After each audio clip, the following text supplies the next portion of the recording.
आज हम साझेदारी के लाभ हानि समायोजन खाते के बारे में पढ़ेंगे। प्रश्न है कि ABC 1 अप्रैल 2015 को एक व्यवसाय हेतु साझेदारी फर्म बनाते हैं। उन्होंने क्रमशः 50,000, 40,000, 30,000 पूंजी के रूप में लगाए और वे 3:1 के अनुपात में लाभ हानि बांटते हैं। यानी व्यवसाय में जो भी लाभ या हानि होगा उसे 3:1 के अनुपात में बांटा जाएगा। ए पार्टनरशिप फर्म में काम कर रहा है, उसे प्रति महीना 1,000 रुपये वेतन मिलेगा और बी को प्रति वर्ष कमीशन के रूप में 5,000 रुपये मिलेगा। इसके साथ पूंजी पर 6% पर एनम की दर से ब्याज का प्रावधान है। इस वर्ष के आधार यानी ए ने पार्टनरशिप फर्म से 6,000 रुपये निकाले, बी ने 4,000 रुपये निकाले और सी ने 2,000 रुपये निकाले अपने निजी प्रयोग के लिए। आधार पर ब्याज के रूप में ए से 270 रुपये, बी से 180 रुपये और सी से 180 रुपये चार्ज किए गए। लाभ हानि खाते के अनुसार कुल शुद्ध लाभ 31 मार्च 2016 की समाप्ति पर 35,660 रुपये था। आपसे बोला कि साझेदारों के बीच लाभ हानि का बंटवारा करने के लिए लाभ हानि समायोजन खाता बनाइए।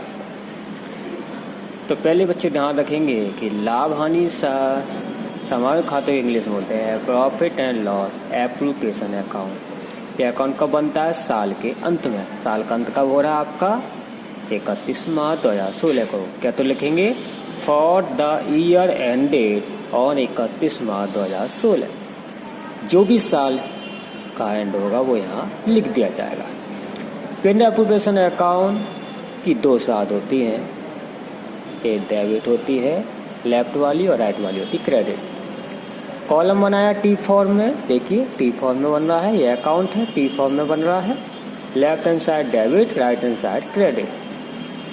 पर्टिकुलर रुपी अमाउंट भी लिख सकते हैं यहाँ। जैसे कि हमने बताया कि पेंड एप्रूवेशन अकाउंट के क्रेडिट साइड में प्रॉफिट्स लिखे जाते हैं और फर्म को पार्टनर से होने वाली इनकम्स लिखी जाती है। तो बाई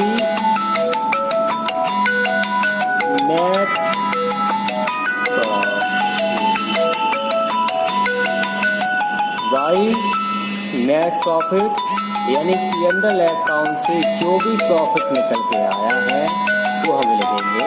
तो कितना लिखा हुआ है आपको यहाँ दिया हुआ है 31 शुद्ध लाभ 31,16 कितना है 35,660। शुद्ध लाभ किससे निकलता है? P&L अकाउंट से। तो हमने लिख दिया 35,660। इसके बाद हमको एक और चीज़ मालूम है कि P&L अकाउंट के क्रेडिट साइड में इंटरेस्ट ऑन ड्रॉइंग आती है।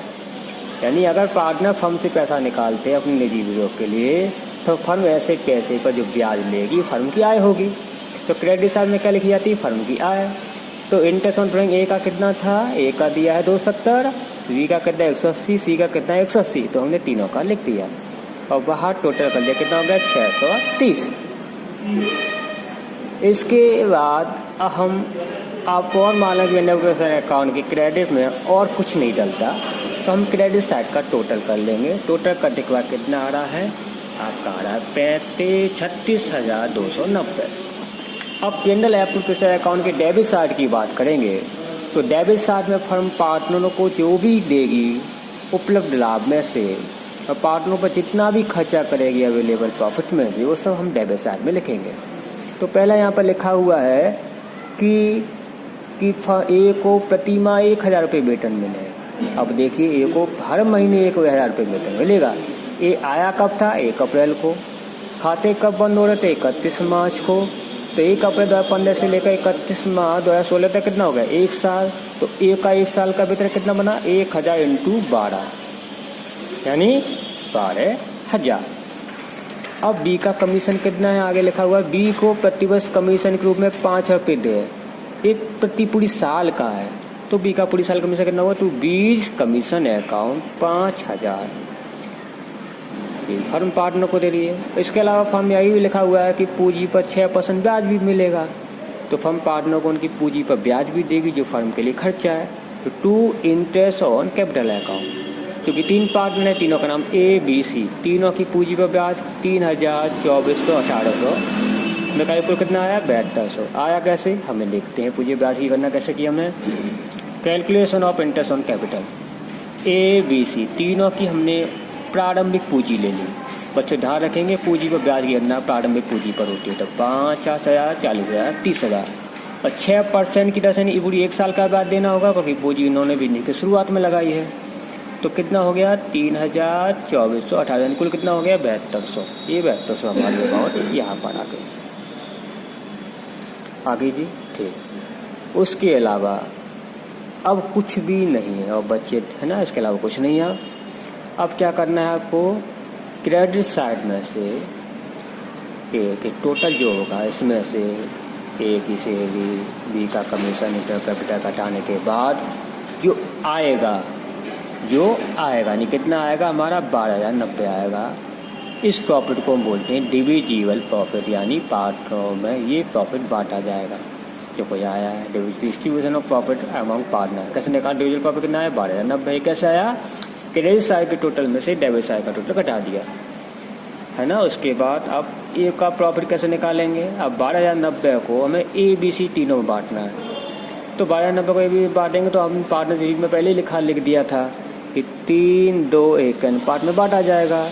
यानी कुल कितना होगा 3-2-1 है 6, यानी 6 का 3/2 हिस्सा ए को मिलेगा, 6 का 2/2 हिस्सा बी को मिलेगा, 6 का 1/2 हिस्सा सी को मिलेगा। तो ये हमने किया कि कुल प्रॉफिट 12,090 है, तो 6 का 3/2 हिस्सा यानी 3/6 ए को मिला, यानी 6 का 2/2 हिस्सा 12,090 में लगाया तो 4,030 हो गया। और 12,090 पे 1/6 लगाया, इसी प्रकार 2,015 हो गया।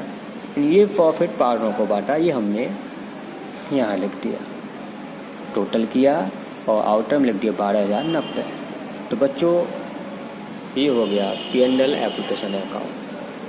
बच्चों एक बात ध्यान रखेंगे कि P&L एप्लीकेशन अकाउंट में क्रेडिट साइड में फर्म को होने वाली इनकम्स लिखी जाती है जो फर्म को पार्टनर से होती है।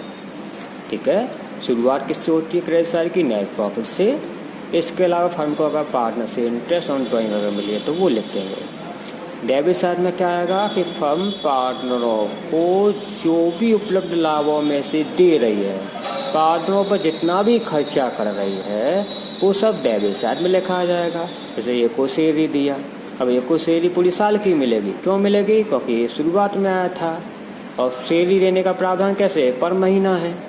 तो 1 साल कितनी हो गई 12,000। बी की सैलरी, बी का कमीशन 5,000 रुपये पूरा हो गया, सालाना दिया, ये भी खर्चे हैं। इंटरेस्ट ऑन कैपिटल दिया पार्टनर को फर्म ने, तो ये हो गया 7200 रुपये निकला है। तो हैं अब तो क्रेडिट साइड के टोटल में से डेबिट साइड घटा दिया और बाहर के बाद जो प्रॉफिट निकला वो पार्टनर को डिस्ट्रीब्यूट कर दिया। Thank you.